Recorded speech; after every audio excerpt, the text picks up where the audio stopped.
देखिए, ये जो बायोस्टैटिस्टिक्स जो है, जिसको अपन हिंदी में जैव सांख्यिकी कहते हैं, तो आपके जैसे प्रैक्टिकल कोर्स के अंदर है, इसमें 3 चीजें हैं। एक तो इसमें मीन, और दूसरा मीडियन, और तीसरा है मोड। ये जो 3 चीजें हैं वो प्रैक्टिकल पॉइंट ऑफ व्यू से कहना था। ये जो 3 है इनमें से एक सवाल आएगा, फिर या तो मीन पूछा जाएगा, या मीडियन पूछा जाएगा, या मोड या मोलर पूछा जाएगा। एक सवाल आएगा इसमें से 100%, ठीक है ना। आपने मीन, मीडियन, मोड अगर कर लेते हो तो आपके जो 8 नंबर 7 नंबर जो क्वेश्चन है ना, वो आपको बिल्कुल मतलब पक्के हो जाएंगे। तो मीन, मीडियन, मोड के लिए अलग अलग फॉर्मूले हैं, ठीक है ना, और इनके लिए अलग अलग सीरीज होती है। सीरीज का मतलब श्रेणी होती है। तो अपन मीन, मीडियन, मोड करने से पहले अपन इसका थोड़ा सा इंट्रोडक्शन लेंगे भाई कि क्या क्या इसमें होता है। मीन, मीडियन, मोड से इसमें सीरीज कौन कौन सी होती है। ये जो वेरिएबल होता है, जिसको चर है ना, चर क्या होते हैं, वेरिएबल क्या होते हैं, कितने प्रकार के चर होते हैं, ठीक है ना। चर, वेरिएबल का मतलब कोई आंकड़े होते हैं, डेटा होता है। डिफरेंट प्रकार के जो आंकड़े होते हैं, डेटा होता है, वो चर ही कहलाते हैं, ठीक है ना। तो जो चर है या वेरिएबल 2 प्रकार के होते हैं। एक होता है डिस्क्रीट,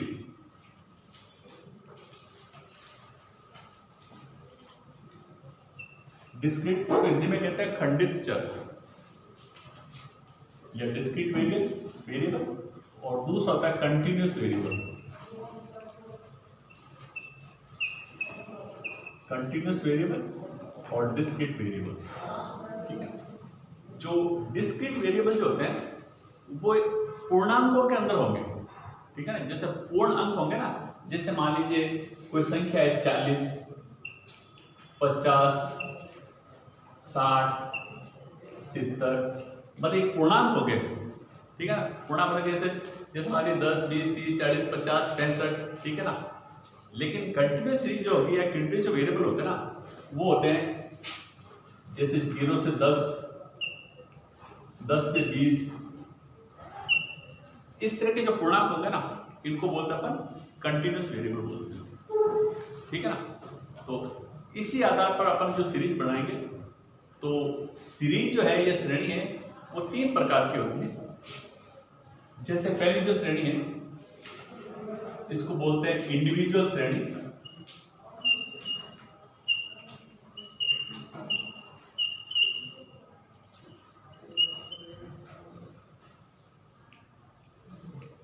इंडिविजुअल सीरीज या इंडिविजुअल श्रेणी।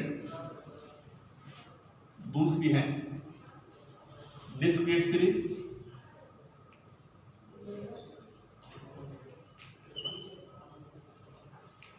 और तीसरी जो है उसको बोलते हैं कंटिन्यूअस सीरीज, ठीक है। तो सबसे आपके जैसे कोई क्वेश्चन आता है तो आपको सीरीज के बारे में जानकारी होनी चाहिए कि साहब ये सीरीज कौन सी है, ठीक है ना। तो अपन क्या करेंगे, जैसे जो मीन करेंगे ना, तो मीन का जो क्वेश्चन है ना, एक अपन इंडिविजुअल सीरीज कर लेंगे, एक डिस्क्रीट सीरीज करेंगे, एक कंटिन्यूअस सीरीज करेंगे। तो 3 क्वेश्चन इसमें कर लेंगे अपन।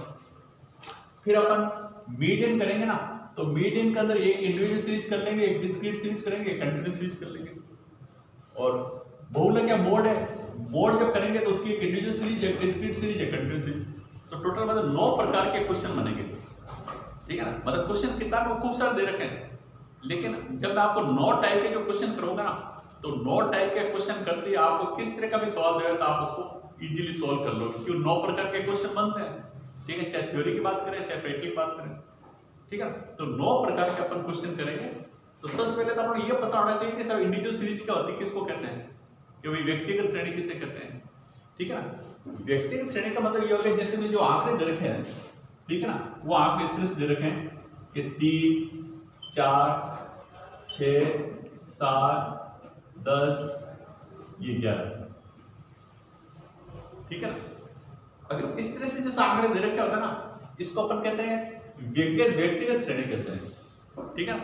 या अपन यूं कह सकते हैं कि एक जैसे मान लीजिए जो क्रिकेट का जो गेम होता है, क्रिकेट में खिलाड़ी कितना होता है, 11 खिलाड़ी होते हैं, ठीक है। तो आपने कहा सर टोटल 11 खिलाड़ी हैं, तो ये 2 3 4 5 6 7 8 9 10 ये 11 खिलाड़ी हो गए, ठीक है ना। अब इन खिलाड़ियों ने जो रन बनाए, जैसे पहला जो खिलाड़ी ना, इसने जैसे 4 रन बनाए, इसने 6 रन बनाए, इसने 1 रन बनाया, इसने 8 रन बनाए, इसने 10 रन बनाए, और छठे ने 2 रन बनाए, इसने 8, इसने 11 और इसने 20, इसने 25 और इसने 30 रन बनाए, ठीक है ना। टोटल 11 खिलाड़ी थे, ठीक है ना। और 11 खिलाड़ी थे, 11 में किसी ने 4 बनाए, किसी ने 6 बनाए, तो ये व्यक्तिगत आंकड़े हो गए इसके, ठीक है ना। जैसे मान लो अपनी क्लास है, क्लास का जैसा अभी कितने स्टूडेंट लगभग अपनी मान लेते 20 स्टूडेंट है अभी, ठीक है ना। और मैंने एक टेस्ट लिया यहाँ पर, ठीक है ना। टेस्ट लिया तो टेस्ट जैसे मान लो मैंने 50 नंबर का टेस्ट लिया, ठीक है। 50 नंबर का टेस्ट लिया तो उसके अंदर जैसे मान इसके जैसे मान 50 से इसके 30 आ गए, आपके 35 आ गए, आपके 25 आ गए, ठीक है ना। तो ये जो हो गए ना, ये आप इंडिविजुअल हो गई कि भाई ये जो कैंडिडेट है इसके 20 नंबर है, आप हैं आपके 25 नंबर है, ये आपका व्यक्तिगत मामला हो गया, ठीक है ना। तो इसको अपन क्या कहते हैं, व्यक्तिगत श्रेणी कहते हैं, इंडिविजुअल श्रेणी कहते हैं, ठीक है ना। या तो आपको आंकड़े इस तरह से मिल जाते हैं कि सर निम्न आंकड़ों से मतलब मीन ज्ञात कीजिए, ठीक है, या निम्न आंकड़ों से मतलब मीडियन ज्ञात कीजिए, निम्न आंकड़ों से मोड या मोड ज्ञात कीजिए, ठीक है ना। तो आपने पहले श्रेणी पहचान ली कि सब एक व्यक्तिगत श्रेणी है, ठीक है ना। वो अपन आगे बात करेंगे, सब फॉर्मूला है ना, वो कौन सा लगेगा कैसे लगेगा आगे ना। तो ये क्लियर है, व्यक्तिगत श्रेणी किसे कहते हैं, ये होगी व्यक्तिगत श्रेणी। या तो सीधे ऐसा आंकड़े 3 4 6 8 और ये इस तरह से थे, एक कक्षा में 20 विद्यार्थी हैं और इन्हें इतने नंबर आए, ठीक है। लेकिन वो सीरीज इस तरह से 1 2 3 4 5, ठीक है ना। या एक मतलब क्रिकेट के मैच के अंदर 11 खिलाड़ी है और प्रत्येक खिलाड़ी है उसने इंडिविजुअल है कितने कितने रन बनाए, इस तरह से अगर क्वेश्चन आता है तो ये होगी आपकी व्यक्तिगत श्रेणी, ठीक है। तो ये आपके क्लियर होना चाहिए कि व्यक्तिगत किसे कहते हैं। अब डिफरेंस आप हो जाएगा, ये अब अपन करेंगे डिस्क्रीट, तो आपको पता चले से इससे किस तरह से डिफरेंट हुई।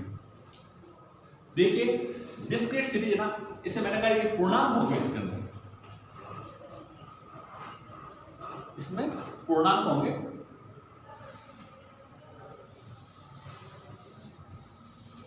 ठीक है। पूर्णांक पे हो गया और साथ के अंदर फ्रीक्वेंसी या आवृत्ति दे रखी होगी, ठीक है। जैसे इसके अंदर भी कोई आवृत्ति नहीं दे रखी है, फ्रीक्वेंसी नहीं दे रखी है, ठीक है ना। तो जो डिस्क्रीट सीरीज होगी उसके अंदर है मतलब पूर्णांक पे होंगे और साथ में उसमें आवृत्ति दे रखी होगी, ठीक है। जैसे एग्जांपल देख लीजिए, एक तो जैसे अपन ले लिया वेट के लिए वजन, एक तरफ अपन ले लिया फ्रीक्वेंसी या संख्या ले ली, ठीक है।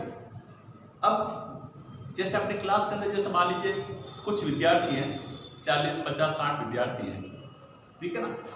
उसमें से क्या है कि मैंने वेट लिया ना, तो वेट लिया तो जैसे मान लीजिए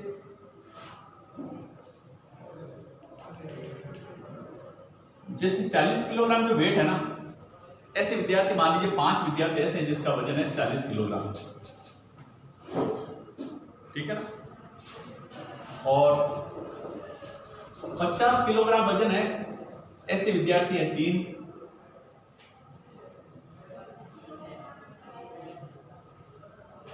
60 किलोग्राम वजन है ऐसे विद्यार्थी हैं 10, और 70 किलोग्राम जो वजन है ऐसे विद्यार्थी हैं 7, और 70 से ज्यादा तो क्या हो गया, मेरे साथ कोई नहीं होगा 70 से ज्यादा, क्या है कोई नहीं। चलो तो मान लीजिए कोई हो 80 किलोग्राम वजन है ऐसे विद्यार्थी एक, बड़े तो एक ही मिलेगा 80 किलोग्राम, ठीक है। बाई चांस वो है जब मोटा आदमी वो भी 70 क्यों नहीं है ना। तो अब आप संख्या काउंट की, कितनी संख्या हुई है 8 8 16 16 और 10 26, ठीक है ना। तो अपन यूं कैसे, एक कक्षा के अंदर है 26 स्टूडेंट हैं और उनके जो वजन है या बाहर के आंकड़े जो नीचे दर्शाए गए हैं, इससे आपका मीन ज्ञात कीजिए या मीडियन ज्ञात कीजिए या मौलिक ज्ञात कीजिए। तो आपने पहले सीरीज देख ली कि सर इस तरह से आ रहा है कि सर 40 किलोग्राम वजन है ऐसे विद्यार्थी 5, 50 किलोग्राम वजन है ऐसे हैं 3, 60 किलोग्राम वजन है वो 10, और 70 किलोग्राम वजन है वो 7, और 80 किलोग्राम वजन है ऐसा है 1। इस तरह की अगर सीरीज हो, जैसे पूर्णांक के वेट है ना, ये पूर्णांक फ्रीक्वेंसी तो ऐसी आएगी 10, 12, 15, 20 ऐसी आएगी, ये कोई 7.5, 5.5 ऐसी जनरल नहीं आती, ठीक है ना। लेकिन ये जो वेट है ना, इसमें फर्क आ सकता है, कोई जैसे 40.5 भी हो सकता है, 50.5 हो सकता है, या यहाँ पर जैसे मान लीजिए मैंने कर दिया साहब ये 55 भी हो सकता है, 55 के 3 हो गए, ठीक है ना। ये 60 के हैं, ठीक है ना। या यहाँ पे 71, ये 70 है, तो यहाँ पर मैं 75 कर देता हूँ, चलो, या 71 किलो कर देता हूँ, 71 का एक विद्यार्थी है, ठीक है ना।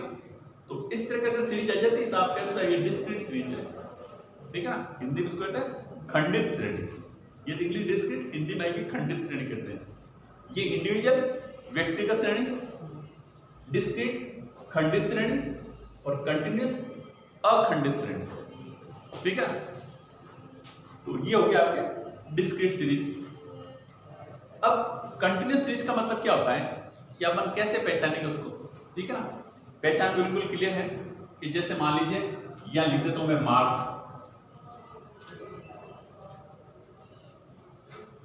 का मतलब नंबर, ठीक है ना।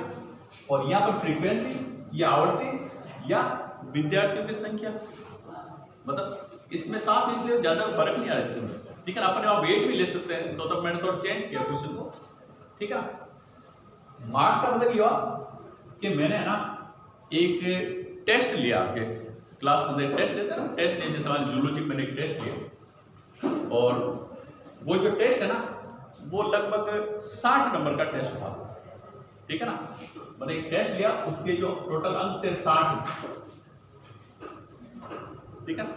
अब 60 नंबर का जो टेस्ट है तो सबके 60 आएंगे नहीं, सबके 20 भी नहीं आएंगे, सबके 15 भी नहीं आएंगे, ठीक है ना। तो कुछ के 2 आएंगे, किसी के 5 आएंगे, किसी के 10 आएंगे, किसी के 20 आएंगे, किसी के 25 आएंगे, लेकिन 60 से ऊपर भी नहीं जाएंगे, ये भी मानते हैं ना, पर 60 से ऊपर किसी के नहीं आएंगे, ठीक है।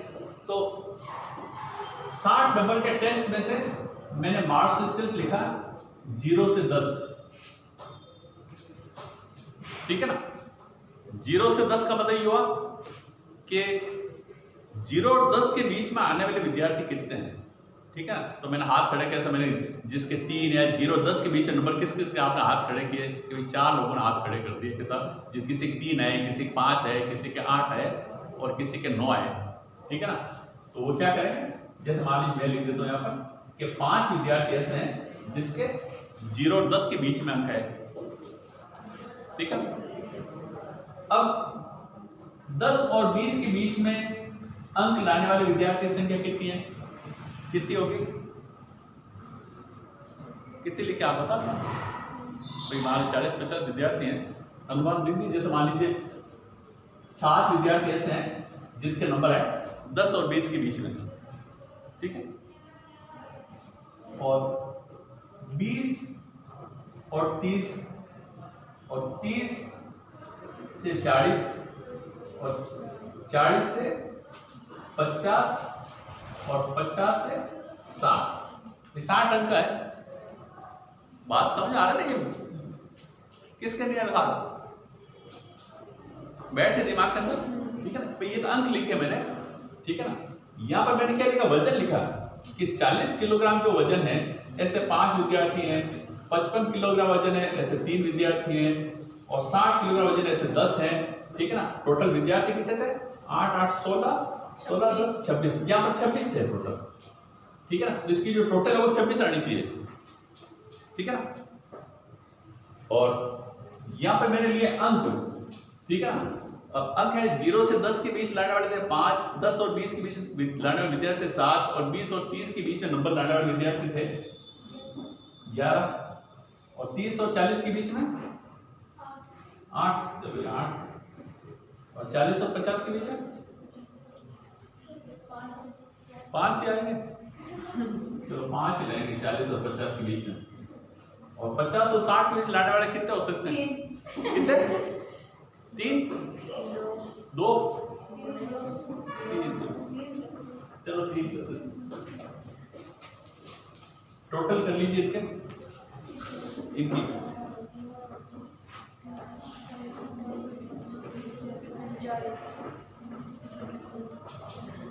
कितने हुए?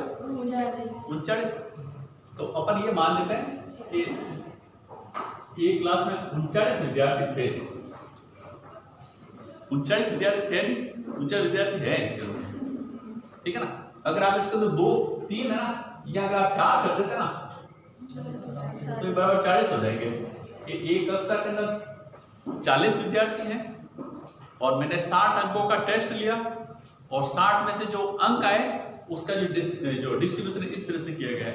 तो यहाँ पर स्थिति क्लियर होगी कि 0 और 10 के बीच आने वाले विद्यार्थी 5, 10 और 20 के बीच नंबर लाने वाले विद्यार्थी 7, और 20 और 30 के बीच 11, और 30 और 40 के बीच लाने वाले 8, और 40 और 50 के बीच लाने वाले 5, और 50-60 के बीच अंक लाने वाले 4। ठीक है ना, ये आपके रहेगा। अब आप तीनों श्रेणी आपस में दे रखी है, आप पहचान जाओगे, बिल्कुल क्लियर है। चाहे इस तरह से समझो, मैंने जैसे कि 0 से 10 बीच नहीं, आप सिर्फ कुछ नहीं करना आपको कि आंकड़े इस तरह से दे रखे हैं तो व्यक्तिगत श्रेणी। अगर आंकड़े ये संख्या दे रखी है, मतलब इस तरह से ये 0 से 10 इस तरह से नहीं है, तो आपकी डिस्क्रीट सीरीज हो जाएगी, ठीक है ना। यदि इसके स्थान पे 0 से 10, 10 से 20 ये दे रखे हैं तो ये हो जाएगी आपके कंटिन्यूअस सीरीज, ठीक है ना।